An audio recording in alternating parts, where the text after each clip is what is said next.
안녕하세요. 라이트하우스입니다. 최근 12.16 부동산 대책이 발표되면서 아니나 다를까 많은 호도 기사들이 나오고 있는데요. 9억 이하의 주택이 뜰 거라느니, 15억 이상의 고가주택은 현금 부자들이 쓸어갈 것이라느니, 지방 비규제 지역이 뜰 거라느니 말이죠. 그러다 이번 대책으로 인해 전세 가격이 오르면서 전세 대란이 난다고 하는데요. 근데 최근에는 실수요 위주의 거래가 되고 있다고 했고, 실제 9억 이하의 주택을 살 수 있는 수요라든지 지방 비규제 지역을 매매할 수 있는 수요들이 전세 수요이기 때문에 분명 지들이 하는 말에도 오류가 있었음을 충분히 알 수 있었음에도 앞뒤 안 맞는 말로 어떻게든 부동산 시장을 살리려는 것으로 보이네요. 왜냐면 다른 호도들이 통하지 않자 이제는 전세 시장을 폭등시켜 투기꾼들이 더 버틸 수 있는 여력을 만들어주면 집값이 함부로 떨어지지는 않을 것이기 때문이죠.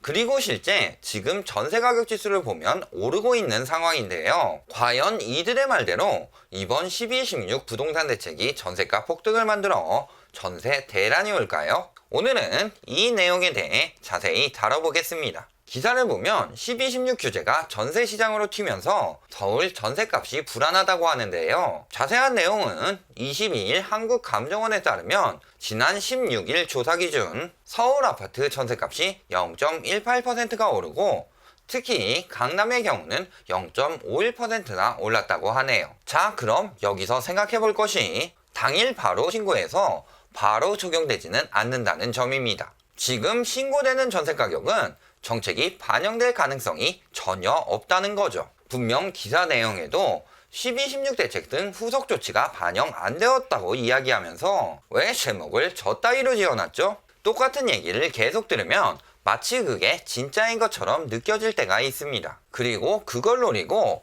아직 아무런 결과가 나오지도 않은 12.16 정책의 효과와 지금 전세가 상승을 맞물려 보여주면서 제목을 마치 연관성이 있는 것처럼 표현한 거죠. 여기에 지들이 책임을 회피하려고 내용에는 구차한 해명을 늘어놓으며 제목만 자극적으로 지은 척을 하는데요. 이렇게 인식이 심어지면 매물을 내놓는 입장에서는 당연히 담합해서 호가를 올려내놓고 반대로 전세입자들도 전세가가 오르는 것을 당연하게 생각하고 그 높아진 가격에 거래를 하게 되면서 높은 전세가로 형성이 되는 거고요. 그러면 또 그때서야 지들이 맞았다고 12.16 정책 때문에 전세가가 상승했으니 전세가가 매매가를 받쳐주면서 매매가가 오른다는 기사들을 내겠죠. 언론이 해야 할 일은 정확한 사실을 전달해주는 것인데 유독 부동산 등 이권이 걸린 기사들은 추측성 기사를 기정사실인 양 호도에 가격 방어를 하는 언론들이 많습니다. 이런 기사들을 쓰는 언론들,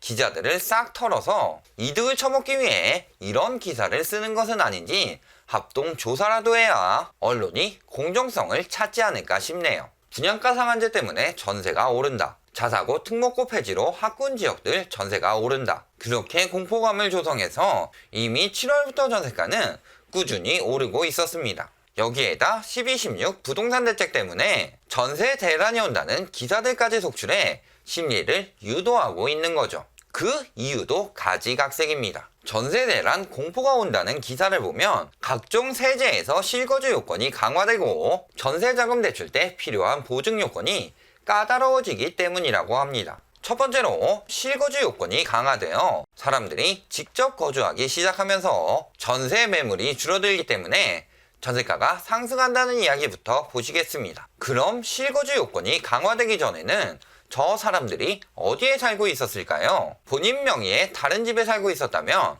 그쪽도 실거주 요건을 만족해야 하기에 임대를 놓던 집에 당장 들어가기는 힘든 상황이죠. 집주인이 전세를 살고 있었다면 실거주로 들어가는 만큼 살던 집이 전세 매물로 나오는 것이기 때문에 전세 매물 감소에는 영향이 없고요. 즉 전세 매물이 감소하더라도 이는 실거주 요건 강화 때문이 아니라 언론들이 이딴 쓰레기 분석으로 밑밥을 깔아주니 전세를 높게 받으려 집주인들이 매물 잠금을 하고 담합해서 가격을 올리기 때문이라고 보는 게 맞는 거죠. 두 번째로는 대출 규제 때문에 상승한다고 하는데요. 우선 전세자금 대출 때 필요한 보증 요건이 까다로워지기 때문이라고 합니다. 보유주택이 9억 원이 넘을 경우 전세 대출 보증을 받을 수 없어 본인 집을 세주고 다른 집에 전세로 거주하려던 사람들이 그대로 눌러앉으면서 전세 매물이 더욱 부족해진다는 이야기입니다. 앞에서 말했듯 집주인이 눌러앉으면서 생기는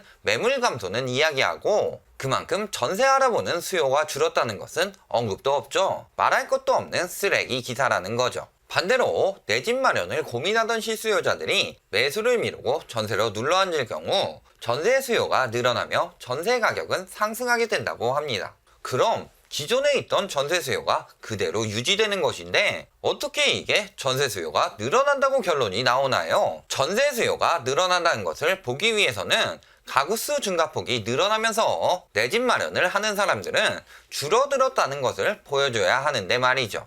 그리고 2018년 주택소유 통계 결과를 보면 전국 무주택 가구 수는 867만 4천 가구에서 874만 5천 가구로 7만 천여 가구가 증가했지만 공공임대주택이 14만 8천 가구가 공급되었죠. 전국적으로 늘어난 무주택 가구보다 공공임대주택이 더 많이 공급되었으니 전체적으로 임대 수요는 줄었겠네요. 전세 수요가 늘어난다는 것은 새로 독립하는 세대가 늘어난다든지 실거주하던 유주택자들이 집을 매각하고 전세 수요로 전환할 경우 생겨나는 일들입니다. 올해 통계는 아직 안 나왔지만 작년 기준 내 집 마련 수요가 늘었고 올해 역시 30대 수요들이 대출을 많이 받아 서울 외곽에 비싸게 내 집 마련을 했다는 이야기는 들었어도 반대로 주택을 팔고 무주택자가 늘었다는 기사는 본 적이 없습니다. 또 직장 구하기 힘들어졌다는 이야기는 들었어도 사회생활 하는 수요가 늘면서 가구수가 증가했다는 이야기 역시 마찬가지고요. 그럼에도 전세가 늘 것이라는 뇌피셜로만 우기고 있는데 내 집 마련하려는 수요가 줄어서 전세 수요가 늘 것이라는 단순한 이야기 말고 정말 가구수 대비 내 집 마련 수요가 줄었고 오히려 유주택에서 무주택으로 전환하는 사람들이 늘었으며 그 수요 중 전월세로 나뉘더라도 전세 수요가 늘었다는 제대로 된 통계를 들고 왔으면 하네요.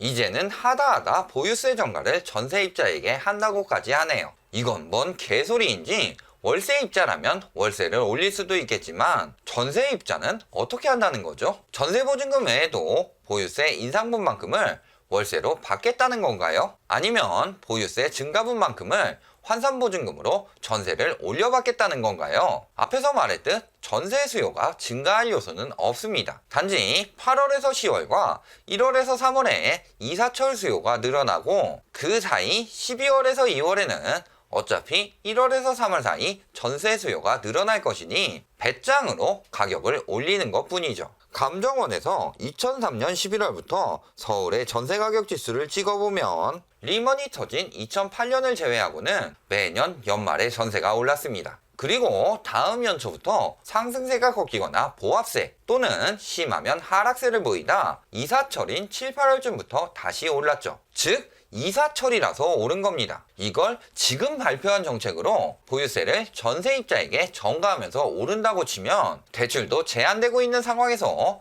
누가 전세로 들어갈 수 있을까요? 또 최근 전세 호가가 올라간다고요? 주택 소유자들이 대출이 안 나오니 전세로라도 부족한 자금을 메꾸려고 말 그대로 전세 호가가 올라가는 것 뿐입니다. 정말 급한 사람들이야 울며 겨자 먹기로 계약하며 이사철까지는 오를 가능성이 있지만 이 역시 시기에 따른 일시적인 현상이죠. 만일 호가로 불렀다가 전세를 못 맞추면 결국 이사철이 지나고도 그 가격에 전세로 들어갈 사람이 있을까요? 벌써 고가주택 급매물들이 나오고 있습니다. 이 급매물들을 아무도 매수하지 않는다면 전세라도 맞춰서 부담을 줄이겠죠. 자, 그럼 점점 더 급해지는 것은 어느 쪽인가요? 결론을 말씀드리겠습니다. 지금 전세 수요가 늘어나면서 가격이 오르는 것은 가을 이사철과 학기 초 이사철 사이 한두 달 짧은 기간 동안 늘상이 있어왔던 전세가 올리기입니다. 어차피 이사철 되면 거래될 것이라는 마음으로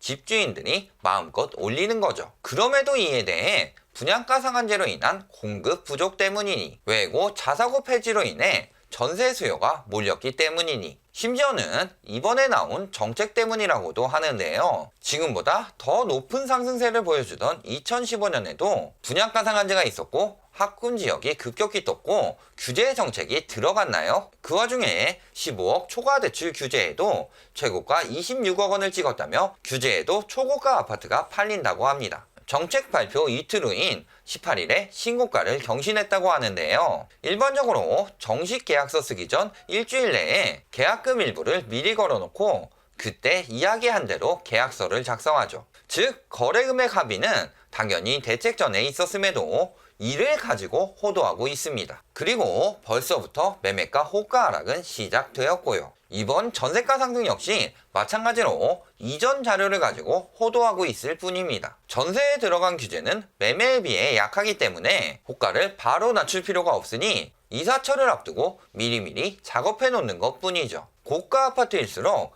매매든 전세든 점점 더 급하게 매물을 내놓을 것이고 이사철이 끝나면 더 급해지는 것은 집주인입니다. 따라서 이런 전세가 상승은 이사철이 지나면 곧 한계를 맞이할 것으로 보이니 전세가 상승이 집값을 받쳐준다는 어줍지 않은 기대감은 버리시는 게 좋습니다. 오늘 영상이 도움이 되셨다면 좋아요, 구독, 알림 부탁드립니다.